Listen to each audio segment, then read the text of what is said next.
Hi, everybody. We are here with my friend Rachel from Mendocino Grain Project, and we are just having a great time with grains today. So if you are on our email list, you're going to get your email today with some of my grain recipes, and they're not even really recipes. They're really kind of like just suggestions for how to use it, because you don't even need a recipe. I mean, it's that simple. I think we're all intimidated sometimes by grains. We don't know what to do with them. Maybe we didn't grow up eating them, and so we're just intimidated what to do with whole grains. But we were just talking about how it's kind of like barley. You can use it like barley. You can use it like rice, and you can kind of think that in your head because they've got this nice toothsome. Now, this month, if you are lucky enough to be part of the Heirloom Bean and Grain Project, you will be getting these amazing Rouge de Bordeaux era wheat berries. And they're pretty special. They're pretty special. So how did you guys come to choose Rouge de Bordeaux?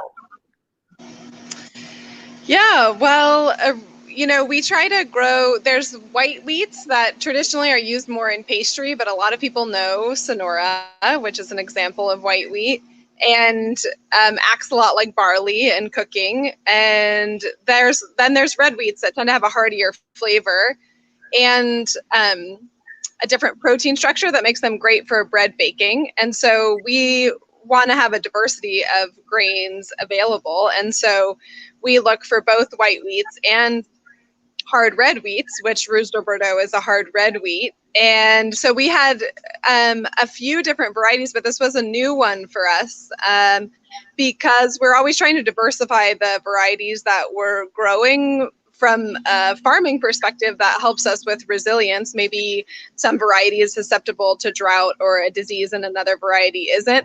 But in the kitchen, we love it too, because of course there are flavor differences in all of those different grains. So we have been growing red fife, which is another heirloom red wheat, for many years, and we're ready for something new. So we tried Rouge de Bordeaux for the first time this year, actually, and we've loved it. Both in the kitchen as a wheat berry and as a baking wheat also. So I think it's a good fit for us, and it grew great here. So that's good news too. Nice. And you guys do dry farming, right? We do, yeah. So particularly appropriate in years like this one. A huge drought.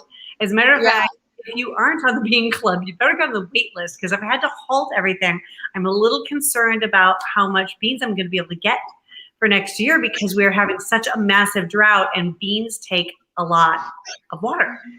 So you are doing dry farming. So describe to me, what is dry farming?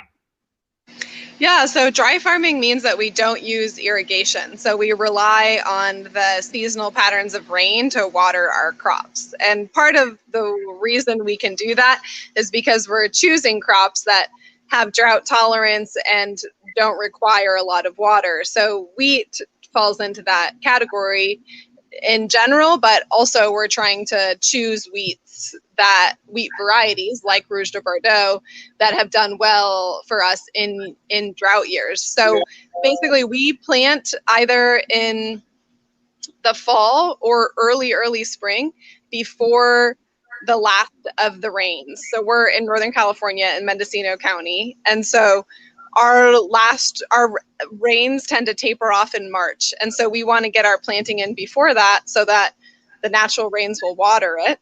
And that's how we get a crop. Wow. Okay. That's interesting. And I have to tell you, Lisa, it's incredible. Last year, Sonora is traditionally planted as a spring wheat. Our last planting was March 4th. It got one more rain, less than a half inch, and it produced 1,200 pounds an acre, which is a lot of food. That's a lot of food. So they're pretty incredible plants. And Mendocino Grain Project was really started for food security reasons, right? Yeah, absolutely. Mm-hmm. Yeah, I was reading. Tell me a little bit about Mendocino Grain Project and what you guys are up to. Yeah, so I am lucky enough to have acquired the business officially in 2020. Interesting year to get into the grain business. But I had been farming prior to that, and the man who started the Mendocino Grain Project began it in 2009 as a response to a couple of local nonprofits, the Anderson Valley Food Shed Group and one of our local granges, Little Lake Grange, had done a local food assessment. And so they were, they noticed that there was produce, that there was meat being produced locally that was available direct to consumer, and they identified a gap in grain and staple food crops. And so Doug, the founder of the Mendocino Grain Project, really stepped up and decided that he was going to take on that role really as a retirement career, although he worked incredibly hard, to start to produce grain here in Mendocino County. And that's exactly what he does. And our goal is to produce grain ourselves, but also lower barriers to entry for other farmers to be able to do the same by providing the infrastructure that's necessary. That's fantastic. That is fantastic. So why we're going to show a little bit about why grain is so important here. I know I've never done this before. I'm bringing up the whole screen. It's like a PowerPoint presentation. It's very impressive. I love it. A little bit about why grain is so important, in our days of gluten-free everything. And I want to say that, people who are gluten-free, I have a very close friend who's celiac. So she would give anything to eat bread again. But, sadly, there are people who just can't have it. But if you can, you might be thinking, oh, well, it's not good for me, but it is good for you if you eat the right ones. If you eat whole grains, it's quite good for you. So when you're eating most breads and pastas and things that you're getting that you may be sensitive to, or you may be thinking, oh, this is not healthy for me. It might be, because you might be only getting this yellow part here. It's called the germ. So that yellow part there, that's not the healthy part of the grain. The healthy part is this brownish outside, and the endosperm. The endosperm is what you're mostly getting. The germ and the bran are what's left out when they traditionally mill. So that's what you're getting most of the time. So you're losing these healthy parts of the grain, which really improves so many of the things in our health. So it's really important to get those grains, and so you can see why it would be important from a food security standpoint. When we're looking at food security and food sovereignty, we're wanting people to be able to have food that is culturally important and it's local to them. And we really experienced this here in the pandemic so much, right? Which is why it's so important to support your local farmers and your local CSAs and your farmers markets. Both of those are so important. We've experienced that now. I can't even tell you how many people joined a CSA for the first time during 2020. Yeah. It was which was great. I'm so many people got to experience it and hopefully see something new. Yeah. Really great. Yeah, I just wanted to interject, Lisa, and say that a parallel that sometimes helps when I'm trying to explain that nutrient difference of whole grain and white flour, just eating that endosperm, is, when you drink juice, you don't have any of the fiber of fruit, and it's just like a shot of sugar to your system. And that's virtually what eating just that endosperm is like you were pointing out in your great graphic there. And so when you eat the whole grain, you get the complete fiber package as nature intended it, and it really does enter our bloodstream in a different way. Totally different way. We completely it changes the way our bodies absorb it and the way we get nutrients from it. So I've got these beautiful wheat berries. I was going to tell you. So you have, if you didn't see my show last week, watch it. Go back, watch last week's. You'll see me turn this into a burrito bowl in like 15 minutes without a recipe. Mm-hmm. Today I made this. I made a parfait. So this is my little breakfast parfait bowl, or it might be dessert. Might be dessert tonight. I'm not gonna lie. It's yogurt, honey. I put some nuts in there, some peaches and nectarines because they're in season right now, and the wheat berries, and that's it. It's just delicious because the chewy, crunchy. Oh my god. So good. I'm going to go home and make one of those, Lisa. I love it. And, I think one of the flavor notes that we really notice in Rouge de Bordeaux is cinnamon and nuttiness. So I think you've really paired it beautifully there. I love it. You get the nutty and the cinnamon. Oh my God, it's so good. The honey and the yogurt. Oh my God, it's so good. I love it. You could obviously substitute for a coconut. And I was also thinking making a vegan one, making like a tropical with coconut milk would be really good. Yeah. Yeah, that would be really good. And tonight I'm going to change that burrito bowl. My husband was saying, so what's for dinner tonight? I said, well, I'm doing a show. So you're having a grain bowl again. And I said, but this time Asian. So I'm going to, I happen to be at the Santa Monica Farmers Market, the world famous Santa Monica Farmers Market, picking up the beans for the club from Larry Kandarian Farms. And I saw these, which are shiso leaves. Oh, yum. Oh my God, they smell so good. And so I picked up some shiso leaves, and I was like, that's great. I'll throw some edamame, some julienne corn, some julienne carrots. I'll make a little vinaigrette with ginger and soy sauce and a little mirin and kind of pull that together and then just toss it in there. And I've got some Asian spinach food. I can kind of saute it for a minute, and it'll be just a lovely little Asian-inspired grain bowl.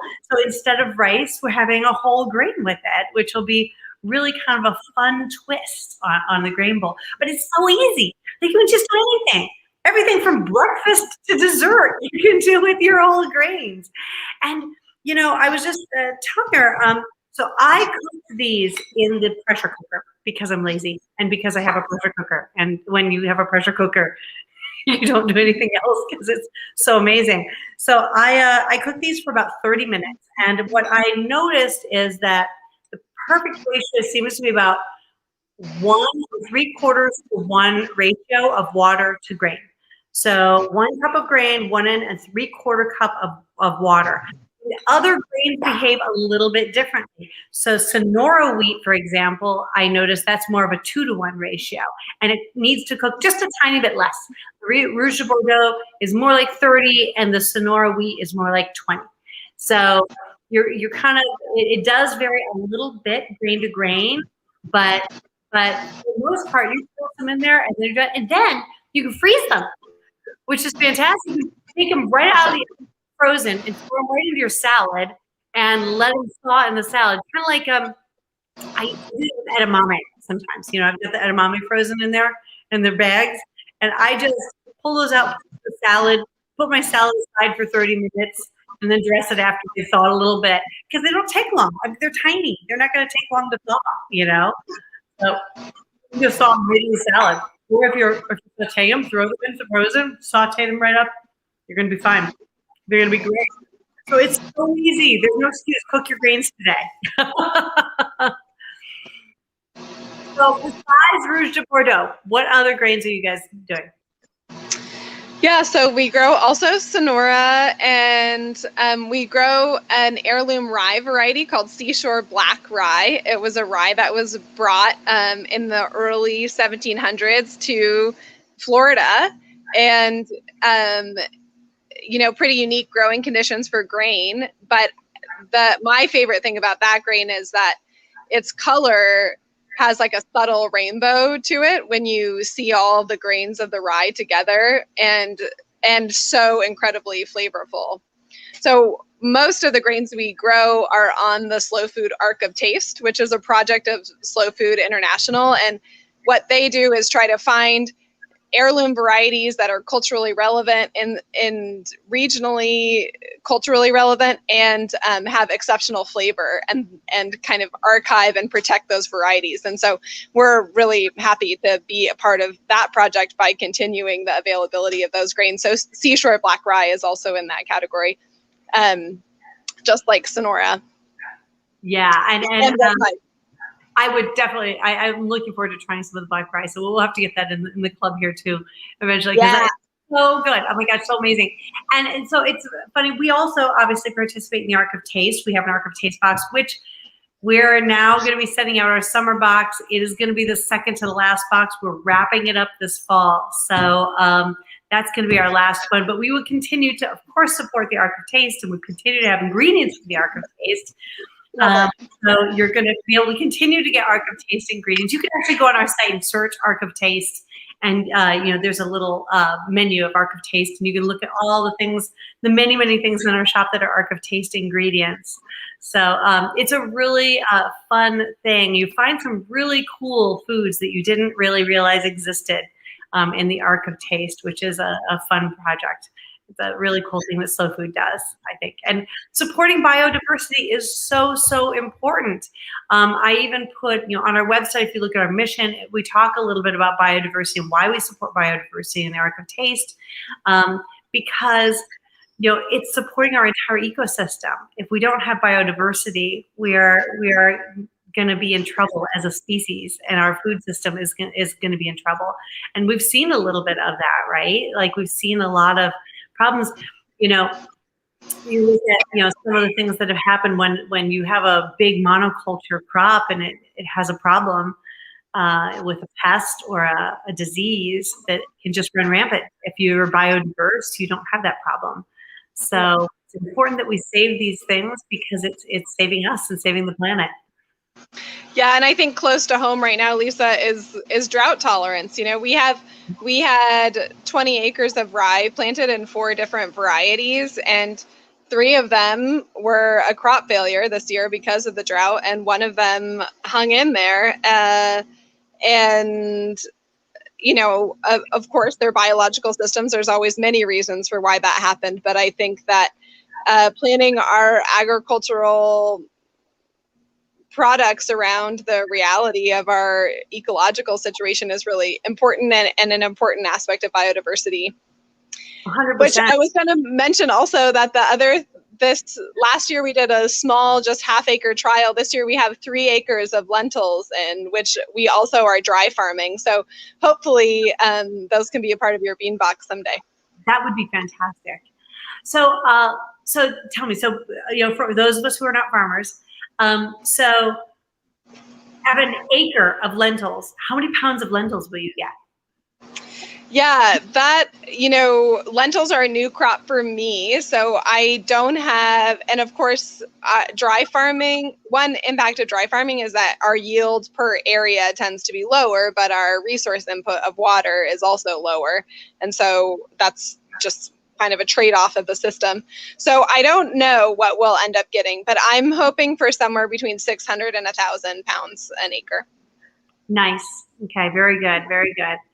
Yeah. Wow. It's really going to be exciting. I love lentils. And I just saw a study recently that, very recent study, I have to pull it up and put it on our website, some of the facts, but they were studying that if you eat legumes every single day, what it does for your blood pressure, your cholesterol, it fights cancer. Like, it's just amazing. It's like a superfood when you do it every single day. You just it's amazing for your body. So I've been trying to incorporate more legumes into our diet and do them every day in some way, and until my family revolts. They won't. There's enough diversity. Yes, there is enough diversity. I made a yellow lentil burger last week out of yellow lentils, which is unusual because yellow lentils are a little softer. They're a little closer to a split pea in their in their texture. So but it was nice the way it did form a patty. It was a little bit of a soft patty, but it was really delicious. And I made tacos with it too, which was really, really delicious.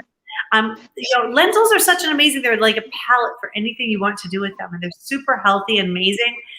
We just love them so much. We're big fans around here. I've always loved lentils. We've always done something.